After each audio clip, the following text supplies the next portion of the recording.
सब प्रेम से बोलो, लक्ष्मी नारायण भगवान की जय, राधा कृष्ण भगवान की जय। श्री सुखदेव जी कहते हैं, परीक्षित, गोपियों ने देखा श्री कृष्ण के सेवक उद्धव जी की आकृति और वेशभूषा श्री कृष्ण से मिलती जुलती है। घुटनों तक लंबी लंबी भुजाएं हैं, नूतन कमल दल के समान कोमल नेत्र हैं, शरीर पर पीतांबर धारण किए हैं, गले में कमल पुष्पों की माला है, कानों में मणि जटित कुंडल झलक रहे हैं और मुखार विंद अत्यंत प्रफुल्लित है। पवित्र मुस्कान वाली गोपियों ने आपस में कहा, ये पुरुष देखने में तो बहुत सुंदर है, परंतु ये है कौन? कहाँ से आया है? किसका दूत है? इसने श्री कृष्ण जैसी वेशभूषा क्यों धारण कर रखी है? सबकी सब गोपियां उनका परिचय प्राप्त करने के लिए अत्यंत उत्सुक हो गई और उनमें से बहुत सी पवित्र कीर्ति भगवान श्री कृष्ण के चरण कमलों के आश्रित तथा उनके सेवक सखा उद्धव जी को चारों ओर से घेर कर खड़ी हो गई। जब उन्हें मालूम हुआ कि ये तो रमा रमण भगवान श्री कृष्ण का संदेश लेकर आए हैं, तब उन्होंने विनय से झुककर सैलज, हास्य, चितवन और मधुर वाणी आदि से उद्धव जी का अत्यंत सत्कार किया तथा एकांत में आसन पर बैठाकर वे उनसे इस प्रकार कहने लगी, उद्धव जी, हम जानती हैं कि आप यदुनाथ के पार्षद हैं, उन्हीं का संदेश लेकर यहाँ पधारे हैं। आपके स्वामी ने अपने माता पिता को सुख देने के लिए आपको यहाँ भेजा है, अन्यथा हमें तो अब नंदगांव में गौ के रहने की जगह में उनके स्मरण करने योग्य कोई भी वस्तु दिखाई नहीं पड़ती। माता पिता आदि सगे संबंधियों का स्नेह बंधन तो बड़े बड़े ऋषि मुनि भी बड़ी कठिनाई से छोड़ पाते हैं। दूसरों के साथ जो प्रेम संबंध का स्वांग किया जाता है, ये तो किसी न किसी स्वार्थ के लिए ही होता है। भोरों का पुष्पों से और पुरुषों का स्त्रियों से ऐसा ही स्वार्थ का प्रेम संबंध होता है। जब वैश्या समझती है कि मेरे यहाँ आने वाले के पास धन नहीं, तब वे उसे दूर भगा देती है। जब प्रजा देखती है कि ये राजा हमारी रक्षा नहीं कर सकता, तब वे उसका साथ छोड़ देती है। अध्ययन समाप्त हो जाने पर कितने शिष्य अपने आचार्यों की सेवा करते हैं। यज्ञ की दक्षिणा मिली कि ऋत्विज लोग चलते बने। जब वृक्ष पर फल नहीं रहते, तब पक्षीगण वहां से बिना कुछ सोचे विचारे उड़ जाते हैं। भोजन कर लेने के बाद अतिथि लोग भी गृहस्थ की ओर देखते हैं। वन में आग लगी कि पशु भाग खड़े हुए, चाहे स्त्री के हृदय में कितना भी अनुराग हो। जार पुरुष अपना काम बना लेने के बाद उलटकर भी तो नहीं देखता। परीक्षित, गोपियों के मन, वाणी और शरीर श्री कृष्ण में ही तल्लीन थे। जब भगवान श्री कृष्ण के दूत बनकर उद्धव जी व्रज में आए, तब वे उनसे इस प्रकार कहते कहते भूल ही गई कि कौन सी बात किस तरह किसके सामने कहनी चाहिए। भगवान श्री कृष्ण ने बचपन से लेकर किशोर अवस्था तक जितनी भी लीलाएं की थी, उन सबकी याद कर करके गोपियां उनका गान करने लगी। वे आत्म विस्मृत होकर स्त्री सुलभ लज्जा को भी भूल गई और फूट फूट कर रोने लगी। एक गोपी को उसमें स्मरण हो रहा था कि भगवान श्री कृष्ण के मिलन की लीला का। उसी समय उसने देखा कि पास ही एक भोरा गुनगुना रहा है। उसने ऐसा समझा मानो मुझे रूठी हुई समझकर श्री कृष्ण ने मनाने के लिए दूत भेजा है। ये गोपी भोरे से इस प्रकार कहने लगी, रे मधु, तू कपटी का सखा है, इसलिए तू भी कपटी है। तू हमारे पैरों को मत छू, झूठे प्रणाम करके हमसे अनुन्य विनय मत कर। हम देख रही हैं कि श्री कृष्ण की जो वनमाला हमारी सोतों के वक्षस्थल के स्पर्श से मसली हुई है, उसका पीला पीला कुमकुम तेरी मूछों पर भी लगा है। तू स्वयं भी तो किसी कुसुम से प्रेम नहीं करता, यहाँ से वहां उड़ा करता है। जैसे तेरे स्वामी वैसा ही तू। मधुपति श्री कृष्ण मथुरा की माननी नायिकाओं को मनाया करे। उनका ये कुमकुम रूप कृपा प्रसाद जो यदुवंशियों की सभा में उपहास करने योग्य है, अपने ही पास रखें। उसे तेरे द्वारा यहाँ भेजने की क्या आवश्यकता है? जैसे तू काला है, वैसे ही वे भी हैं। तू भी पुष्पों का रस लेकर उड़ जाता है, वैसे ही वे भी निकल गए। उन्होंने हमें केवल एक बार, हाँ ऐसा ही लगता है, केवल एक बार अपनी तनिक सी मोहिनी और परम मादक अधर सुधा पिलाई थी, और फिर हम भोली भाली गोपियों को छोड़कर वे यहाँ से चले गए। पता नहीं सुकुमारी लक्ष्मी उनके चरण कमलों की सेवा कैसे करती रहती हैं। अवश्य ही वे शैल शबीले श्री कृष्ण की चिकड़ी चुपड़ी बातों में आ गई होंगी। चित्तचोर ने उनका भी चित्त चुरा लिया होगा। अरे भ्रमर, हम वनवासी नहीं हैं, हमारे तो घर द्वार भी नहीं है। तू हम लोगों के सामने यदुवंश शिरोमणि श्री कृष्ण का बहुत सा गुणगान क्यों कर रहा है? ये सब भला हम लोगों को मनाने के लिए ही तो है, परंतु नहीं नहीं, वे हमारे लिए कोई नए नहीं है, हमारे लिए जाने पहचाने बिल्कुल पुराने हैं। तेरी चापलूसी हमारे पास नहीं चलेगी, तू जा, यहाँ से चला जा। और जिनके साथ सदा विजयी रहती है उन श्री कृष्ण की मधुर पूर्वासिनी सखियों के सामने जाकर उनका गुणगान कर। वे नहीं है, उनकी लीलाएं कम जानती हैं और इस समय वे उनकी प्यारी हैं। उनके हृदय की पीड़ा उन्होंने मिटा दी है। वे तेरी प्रार्थना स्वीकार करेंगी, तेरी चापलूसी से प्रसन्न होकर तुझे मुंह मांगा वस्तु देंगी। भोरे, वे हमारे लिए छटपटा रहे हैं, ऐसा तू क्यों कहता है? उनकी कपट भरी मनोहर मुस्कान और बोहों के इशारे से जो वश में ना हो जाए, उनके पास दौड़ी ना आए, ऐसी कौन सी स्त्रियां हैं? अरे अनजान, स्वर्ग में, पाताल में और पृथ्वी में ऐसी एक भी स्त्री नहीं। औरों की तो बात ही क्या, स्वयं लक्ष्मी जी भी उनके चरण रज की सेवा किया करती हैं। फिर हम श्री कृष्ण के लिए किस गिनती में हैं? परंतु तू उनके पास जाकर कहना कि तुम्हारा नाम तो उत्तम श्लोक है, अच्छे अच्छे लोग तुम्हारी कीर्ति का गान करते हैं, परंतु इसकी सार्थकता तो इसी में है कि तुम दीनों पर दया करो, नहीं तो कृष्ण तुम्हारा उत्तम श्लोक नाम झूठा पड़ जाता है। अरे मधुकर, देख, तू मेरे पैर पर सिर मत टेक। मैं जानती हूँ कि तू अनन्य विनय करने में, क्षमा याचना करने में बड़ा निपुण है। मालूम होता है कि तू श्री कृष्ण से ही यही सीख कर आया है कि रूठे हुए को मनाने के लिए दूत को, संदेश वाहक को कितनी चाटुकारिता करनी चाहिए। परंतु समझ ले कि यहाँ तेरी दाल नहीं गलने वाली। देख, हमने श्री कृष्ण के लिए ही अपने पति, पुत्र और दूसरे लोगों को छोड़ दिया, परंतु उनमें तनिक भी कृतज्ञता नहीं। वे ऐसे निर्मोही निकले कि हमें छोड़कर चलते बने। अब तू ही बता, ऐसे अकृतज्ञ के साथ हम क्या संधि करें? क्या तू अब भी चाहता है कि उन पर विश्वास करना चाहिए? अरे मधु, जब वे राम बने थे तब उन्होंने कपिराज बाली को व्याध के समान छिपकर बड़ी निर्दयता से मारा था। बेचारी शूर्पणखा कामवश उनके पास आई थी, परंतु उन्होंने अपनी स्त्री के वश में होकर उस बेचारी के नाक कान काट डाले और इस प्रकार उसे कुरूप बना दिया। ब्राह्मण के घर वामन के रूप में जन्म लेकर उन्होंने क्या किया?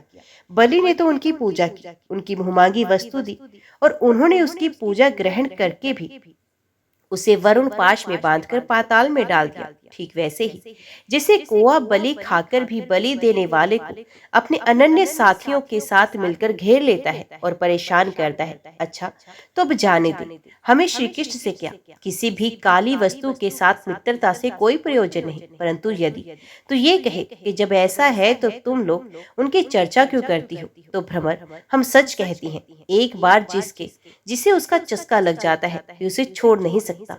ऐसी दशा में हम चाहने पर भी उनकी चर्चा नहीं छोड़ सकती। श्री कृष्ण की लीला रूप कर्ण अमृत के एक कण का भी जो स्वादन कर लेता है, उसके राग, द्वेष, सुख, दुख आदि द्वंद्व छूट जाते हैं। यहाँ तक कि बहुत से लोग तो अपने दुख से सनी हुई घर गृहस्थी छोड़कर अकिंचन हो जाते हैं, अपने पास कुछ भी संग्रह परिग्रह नहीं रखते और पक्षियों की तरह चुन चुन कर भीख मांगकर अपना पेट भरते हैं, दीन दुनिया से जाते रहते हैं, फिर भी श्री कृष्ण की लीला कथा छोड़ नहीं पाते। वास्तव में उसका रस, उसका चस्का ऐसा ही है। यदि दशा हमारी हो वैसे जैसे कृष्ण सार मृग की पत्नी भोली भाली हरनिया व्याध के सुमधुर गान का विश्वास कर लेती हैं और उसके जाल में फंसकर मारी जाती हैं, वैसे ही हम भोली भाली गोपियां भी उस छलिया कृष्ण की कपट भरी मीठी मीठी बातों में आकर उन्हें सत्य के समान मान बैठी और उनके नख स्पर्श से होने वाली काम व्याधि का बार बार अनुभव करती रही। इसलिए श्री कृष्ण के दूत भोरे, अब इस विषय में तू और कुछ मत कह, तुझे कहना ही है तो कुछ दूसरी बात कह। हमारे प्रियतम के प्यारे सखा, जान पड़ता है कि तुम एक बार उधर जाकर फिर लौट आए हो। अवश्य ही हमारे प्रियतम ने मनाने के लिए तुम्हें यहाँ भेजा होगा। प्रिय भ्रमर, तुम सब प्रकार से हमारे माननीय हो, कहो तुम्हारी क्या इच्छा है? हमसे जो चाहो सो मांग लो। अच्छा, तुम सच बताओ, क्या हमें वहां ले चलना चाहती हो? अजी, उनके पास जाकर लौटना बड़ा कठिन है, हम तो उनके पास जा चुकी है, परंतु तुम हमें वहां ले जाकर करोगे क्या? प्यारे भ्रमर, उनके साथ उनके वक्ष स्थल पर तो उनकी प्यारी पत्नी लक्ष्मी जी सदा रहती है ना, तब वहां हमारा निर्वाह कैसे होगा? अच्छा, हमारे प्रियतम के प्यारे दूत मधुकर, हमें ये बतलाओ कि आर्यपुत्र भगवान श्री कृष्ण गुरुकुल से लौटकर मधुपुरी में अब सुख से तो है ना? क्या वे कभी नंद बाबा, यशोदा रानी, यहाँ के घर, सगे संबंधी, ग्वाल बालों को याद करते हैं? और क्या हम दासियों की भी कोई बात कभी चलाते हैं? प्यारे भ्रमर, हमें ये भी बतलाओ कि कभी वे अपनी अगर के समय दिव्य सुगंध से युक्त भुजा हमारे सर पर रखेंगे? क्या हमारे जीवन में कभी ऐसा शुभ अवसर भी आएगा? श्री सुखदेव जी कहते हैं, परीक्षित, गोपियां भगवान श्री कृष्ण के दर्शन के लिए अत्यंत उत्सुक लालायित हो रही थी, उनके लिए तड़प रही थी। उनके बातें सुनकर उद्धव जी ने उन्हें उनके प्रियतम का संदेश सुनाकर सांत्वना देते हुए इस प्रकार कहा।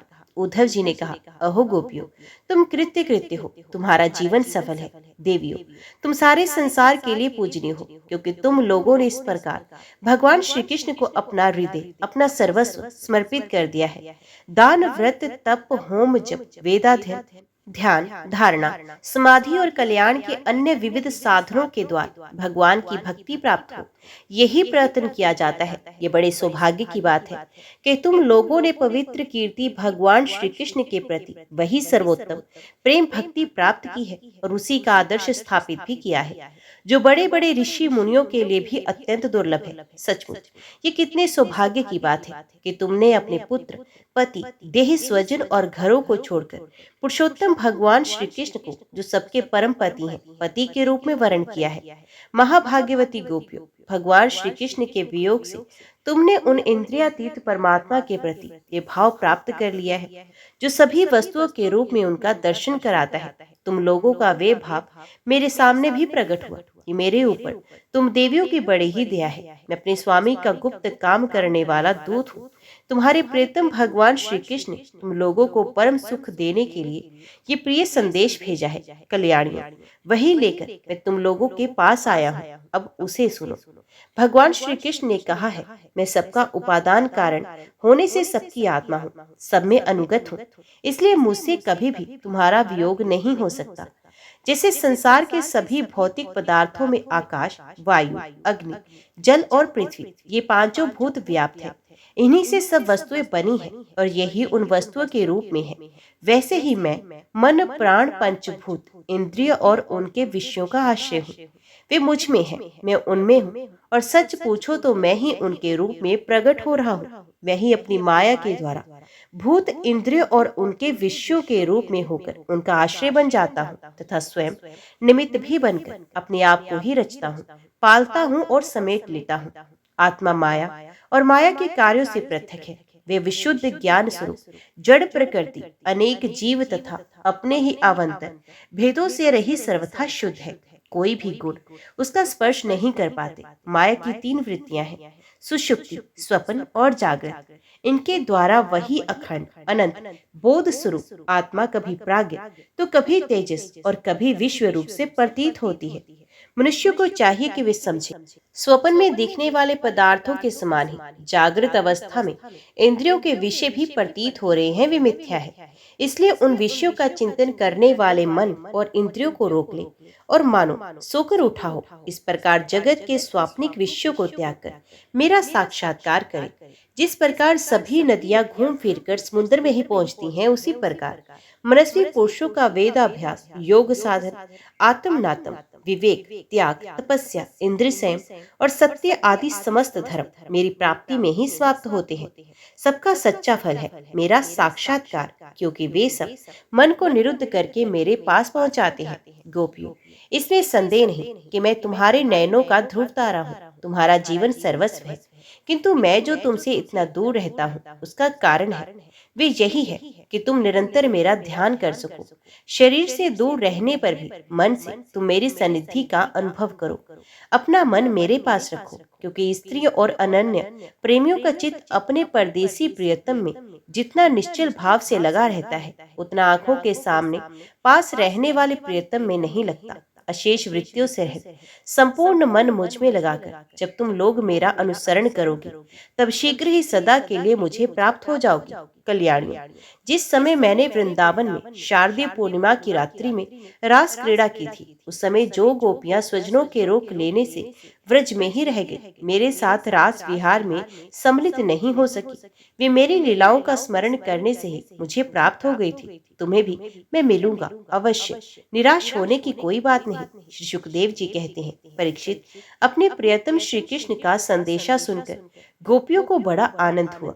उनके संदेश से उन्हें श्री कृष्ण के स्वरूप और एक एक लीला की याद आने लगी। गोपियों ने कहा, उद्धव जी, ये बड़े सौभाग्य की और आनंद की बात है कि यदुवंशियों को सताने वाला पापी कंस अपने अनुयायियों के साथ मारा गया। ये भी कम आनंद की बात नहीं कि श्री कृष्ण के बंधु बांधव और गुरुजनों के सारे मनोरथ पूर्ण हो गए तथा अब हमारे प्यारे श्याम सुंदर उनके साथ सकुशल निवास कर रहे हैं। किंतु उद्धव जी, एक बात आप हमें बताइए, जिस प्रकार हम अपनी प्रेम भरी लजीली मुस्कान और उन्मुक्त चितवन से उनकी पूजा करती हैं और वे भी हमसे प्यार करते थे, उसी प्रकार मथुरा की स्त्रियों से भी प्रेम करते हैं या नहीं? तब दूसरी गोपी बोल उठी, अरे सखी, हमारे प्यारे श्याम सुंदर तो प्रेम की मोहिनी कला के विशेषज्ञ हैं। सभी श्रेष्ठ स्त्रियां उनसे प्यार करती हैं। फिर भला जब नगर की स्त्रियां उनसे मीठी मीठी बातें करेंगी और हाव भाव से उनकी ओर देखेंगी, तब वे उन पर क्यों ना रिझेंगे? दूसरी गोपियां बोली, साधु, आप ये तो बताइए कि जब कभी नागरी नारियों की मंडली में कोई बात चलती है और हमारे प्यारे स्वच्छंद रूप से बिना किसी संकोच के जब प्रेम की बातें करने लगते हैं, तब क्या कभी प्रसंगवश हम गवार ग्वालिनों को भी याद करते हैं? कुछ गोपियों ने कहा, उद्धव जी, क्या कभी श्री कृष्ण उन रात्रियों का स्मरण करते हैं जब कुमुदनी तथा कुंद के पुष्प खिले हुए थे, चारों ओर चांदनी छिटक रही थी और वृंदावन अत्यंत रमणीय हो रहा था? उन रात्रियों में ही उन्होंने रास मंडल बनाकर हम लोगों के साथ नृत्य किया था। कितनी सुंदर थी वे रासलीला। उस समय हम लोगों के पैरों की नुपुर रुनझुन रुनझुन बज रहे थे। हम सब सखियां उन्हीं की सुंदर सुंदर लीलाओं का गान कर रही थी और वे हमारे साथ नाना प्रकार के विहार कर रहे थे। कुछ दूसरी गोपियां बोल उठी, उद्धव जी, हम सब तो उन्हीं के विरह को आग से जल रही हैं। देवराज इंद्र जैसे जल बरसाकर वन को हरा भरा कर देते हैं, उसी प्रकार क्या कभी श्री कृष्ण भी अपने कर स्पर्श आदि से हमें जीवन दान देने के लिए यहाँ आएंगे? तब एक गोपी ने कहा, अरे सखी, अब तो उन्होंने शत्रुओं को मारकर राज्य पा लिया है, जिसे देखो वही उनका सुहृद बना फिरता है। अब बड़े बड़े नरपतियों की कुमारियों से विवाह करेंगे, उनके साथ आनंद पूर्वक रहेंगे। यहाँ हम ग्वारनों के पास क्यों आएंगे? दूसरी गोपी ने कहा, नहीं सखी, महात्मा श्री कृष्ण जो स्वयं लक्ष्मीपति हैं, उनकी सारी कामनाएं पूर्ण ही हैं। वे कृत्य कृत्य हैं। हम वनवासिनी ग्वालिनों अथवा दूसरी राजकुमारियों से उनका कोई प्रयोजन नहीं। हम लोगों के बिना उनका कौन सा काम अटक रहा है? देखो, वैश्या होने पर भी पिंगला ने क्या ठीक ही कहा है, संसार में किसी की आशा न रखना ही सबसे बड़ा सुख है। ये बात हम जानती हैं, फिर भी हम भगवान श्री कृष्ण के लौटने की आशा छोड़ने में असमर्थ हैं।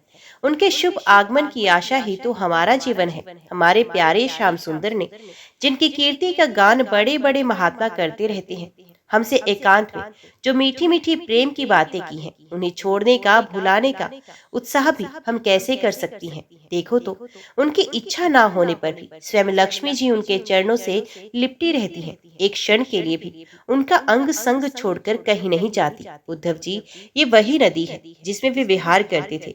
ये वही पर्वत है जिसके शिखर पर चढ़कर बांसुरी बजाते थे। ये वही वन है जिसमें वे रात्रि के समय रास लीला करते थे। और ये वही गोए हैं जिनको चराने के लिए वे सुबह शाम हम लोगों को देखते हुए जाते थे। और ये ठीक वैसी ही वंशी की तान हमारे कानों में गूंजती रहती है, जैसे वे अपने अधरों के संयोग से छेड़ा करते थे। बलराम जी के साथ श्री कृष्ण ने इन सभी का सेवन किया है। यहाँ का एक एक प्रदेश, एक एक धूलिकण उनके परम सुंदर चरण कमलों से चिन्हित है। इन्हें जब जब हम देखती हैं, सुनती हैं, दिन भर ये तो करती रहती हैं। तब तक वे हमारे प्यारे श्याम सुंदर नंद नंदन को हमारे नेत्रों के सामने लाकर रख देते हैं। उद्धव जी, हम किसी भी प्रकार मरकर भी उन्हें भूल नहीं सकती। उनके वे हंस किसी सुंदर चाल, उन्मुक्त हास्य, विलासपूर्ण चितवन और मधुमय वाणी, आह, उन सब ने हमारा चित्त चुरा लिया है। हमारा मन हमारे वश में नहीं है। अब हम उन्हें भूले तो किस तरह? हमारे प्यारे श्री कृष्ण, तुम ही हमारे जीवन के स्वामी हो, सर्वस्व हो। प्यारे, तुम लक्ष्मी नाथ हो तो क्या हुआ, हमारे लिए तो व्रजनाथ ही हो। हम व्रज गोपियों के एकमात्र तुम ही सच्चे स्वामी हो। श्याम सुंदर, तुमने बार बार हमारी व्यथा मिटाई है, हमारे संकट काटे हैं। गोविंद, तुम गोओं से बहुत प्रेम करती हो, क्या हम गोए नहीं हैं? तुम्हारा ये सारा गोकुल जिसमें गवाल बाल, माता पिता, गोए और हम गोपियां सब कोई हैं, दुख के अपार सागर में डूब रहा है। तुम इसे बचाओ, आओ हमारी रक्षा करो। प्रिय परीक्षित, भगवान श्री कृष्ण का प्रिय संदेश सुनकर गोपियों के विरह व्यथा शांत हो गई थी। वे इंद्रियातीत भगवान श्री कृष्ण को अपनी आत्मा के रूप में सर्वत्र स्थित समझ चुकी थी। अब वे बड़े प्रेम और आदर से उद्धव जी का सत्कार करने लगी। उद्धव जी गोपियों की विरह व्यथा मिटाने के लिए कई महीनों तक वहीं रहे। वे भगवान श्री कृष्ण की अनेकों लीलाएं और बातें सुना सुनाकर ब्रजवासियों को आनंदित करते रहते। नंद बाबा के व्रज में जितने दिनों तक उद्धव जी रहे, उतने दिनों तक भगवान श्री कृष्ण की लीला की चर्चा होते रहने के कारण ब्रजवासियों को ऐसा जान पड़ा मानो अभी एक ही क्षण हुआ हो। भगवान के परम प्रेमी भक्त उद्धव जी कभी नदी तट पर जाते, कभी वनों में विहरते और कभी गिरिराज की घाटियों में विचरते, कभी रंग बिरंगे फूलों से लदे हुए वृक्षों में ही रम जाते और यहाँ भगवान श्री कृष्ण ने कौन सी लीला की है, ये पूछ पूछ कर व्रजवासियों को भगवान श्री कृष्ण और लीला के स्मरण में तन्मय कर देते। उद्धव जी ने व्रज में रहकर गोपियों की इस प्रकार प्रेम विकलता तथा और भी बहुत सी प्रेम चेष्टाएं देखी। उनके इस प्रकार श्री कृष्ण में तन्मयता देखकर वे प्रेम और आनंद से भर गए। अब वे गोपियों को नमस्कार करते हुए इस प्रकार गान करने लगे, इस पृथ्वी पर केवल इन गोपियों का ही शरीर धारण करना श्रेष्ठ एवं सफल है, क्योंकि ये सर्वात्मा भगवान श्री कृष्ण के परम प्रेम में दिव्य महाभाव में स्थित हो गई हैं। प्रेम की ये ऊंची से ऊंची स्थिति संसार के भय से मुमुक्षु जनों के लिए ही नहीं, अपितु बड़े बड़े मुनियों, मुक्त पुरुषों तथा हम भक्त जनों के लिए भी अभी वांछनीय ही है। हमें इसकी प्राप्ति नहीं हो सकी। सत्य है, जिन्हें भगवान श्री कृष्ण की लीला कथा के रस का चस्का लग गया है, उन्हें कुलीनता की, द्विजाति समुचित संसार की और बड़े बड़े यज्ञ याज्ञों की दीक्षित होने की क्या आवश्यकता। अथवा यदि भगवान की कथा का रस नहीं मिला, उसमें रुचि नहीं हुई, तो अनेक महाकल्पों तक बार बार ब्रह्मा होने से ही क्या लाभ। कहा ये वंचरी आचार ज्ञान और जाति से ही गांव की गवार ग्वालिने, और कहा सच्चिदानंद घन भगवान श्री कृष्ण में ये अनन्य प्रेम। अहो धन्य है, धन्य है। इससे सिद्ध होता है कि कोई भगवान के स्वरूप और रहस्य को ना जानकर भी उनसे प्रेम करे, उनका भजन करे, तो वे स्वयं अपनी शक्ति से, अपनी कृपा से उनका परम कल्याण कर देते हैं। ठीक वैसे ही जैसे कोई अनजाने में भी अमृत पी ले, तो वे अपनी वस्तु शक्ति ही पीने वाले को अमर बना देते हैं। भगवान श्री कृष्ण ने रास उत्सव के समय इन व्रज गोपियों के गले में पहाड़ डाल डालकर इनके मनोरथ पूर्ण किए। इन्हें भगवान ने जिस कृपा प्रसाद का वितरण किया, इन्हें जैसा प्रेम दान किया, वैसा भगवान की परम प्रेमवती नित्य संगनी वक्षस्थल पर विराजमान लक्ष्मी जी को भी नहीं प्राप्त हुआ। कमल किसी सुगंध और कांति से युक्त देवांगनाओं को भी नहीं मिला, फिर दूसरी स्त्रियों की तो बात ही क्या करें। मेरे लिए तो सबसे अच्छी बात यही होगी कि मैं इस वृंदावन धाम में कोई झाड़ी लता अथवा औषधि जड़ी बूटी ही बन जाऊं। आहा, यदि मैं ऐसा बन जाऊंगा तो मुझे इन ब्रजगोपियों की चरण धूलि निरंतर सेवन करने के लिए मिलती रहेगी। इनकी चरण रज में स्नान करके मैं धन्य हो जाऊंगा। धन्य है ये गोपियां।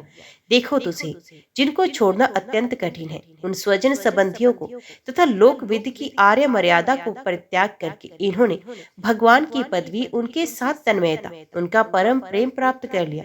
औरों की तो बात ही क्या, भगवत वाणी, उनकी निश्वास रूप समस्त श्रुतियां, उपनिषदें भी अब तक भगवान के परम प्रेममय स्वरूप को ढूंढती ही रहती है, प्राप्त नहीं कर पाती।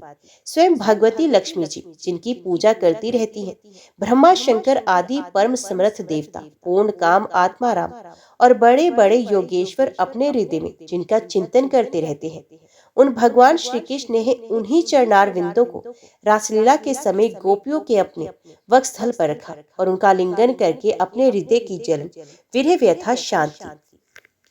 नंद बाबा के व्रज में रहने वाली गोपांगनाओं की चरण धूलि को मैं बारंबार प्रणाम करता हूँ, उसे सर पर चढ़ाता हूँ। आहा, इन गोपियों ने भगवान श्री कृष्ण की लीला कथा के संबंध में जो कुछ गान किया, वे तीनों लोगों को पवित्र कर रहा है और सदा सर्वदा पवित्र करता भी रहेगा। परीक्षित, इस प्रकार कई महीनों तक व्रज में रहकर उद्धव जी ने अब मथुरा जाने के लिए गोपियों से, नंद बाबा से, यशोदा मैया से आज्ञा प्राप्त की। ग्वाल बालों से विदा लेकर वहां यात्रा करने के लिए वे रथ पर सवार हुए।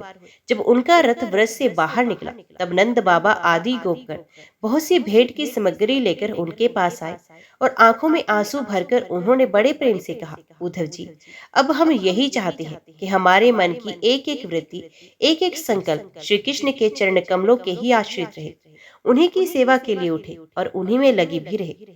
हमारी वाणी नित्य निरंतर उन्हीं के नामों का उच्चारण करती रहे और शरीर उन्हीं को प्रणाम करने, उन्हीं की आज्ञा पालन और सेवा में लगा रहे। उद्धव जी, हम सच कहते हैं, हमें मोक्ष की इच्छा बिल्कुल नहीं है। हम भगवान की इच्छा से अपने कर्मों के अनुसार चाहे जिस योनि में जन्म ले, वे शुभ आचरण करें, दान करें और उसका फल यही पाए कि हमारे अपने ईश्वर श्री कृष्ण में हमारी प्रीति उत्तरों उत्तर बढ़ती रहे।